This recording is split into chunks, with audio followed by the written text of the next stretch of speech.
India collapse అయిపోయింది last 4 ఓవర్స్లో. 4 ఓవర్స్లో అసలు 40 రన్స్ కూడా రాలేదు. And the reason is captain.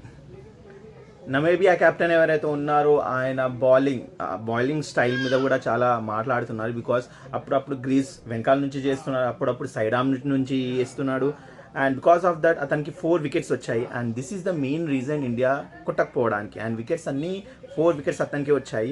And yorker గురించి మాట్లాడకుండా మనం ఉండలేము. బికాస్ నవేబియా అంత మంచి యార్కర్ వేశారు. ప్రతి ఓవర్ ఎవరు వచ్చినా proper yorker 16th over only 6 runs. Because of yorkers ప్రతి బాల్ యార్కర్ ఎగ్జిక్యూట్ చేస్తున్నారు.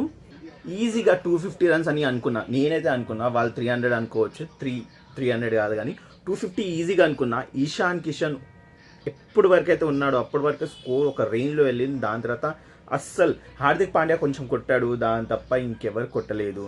అండ్ ఇది కొలాప్స్ అనే అనొచ్చు. బికాజ్ 250 రావాల్సింది నువ్వు 200కి అవుట్ అయిపోతే ఆల్మోస్ట్ ఆల్ అవుట్ అయ్యి. బికాజ్ 9 వికెట్స్ పడిపోయాయి. అండ్ లాస్ట్కి అయితే వికెట్స్ ఇచ్చిపోయారు వాళ్ళు.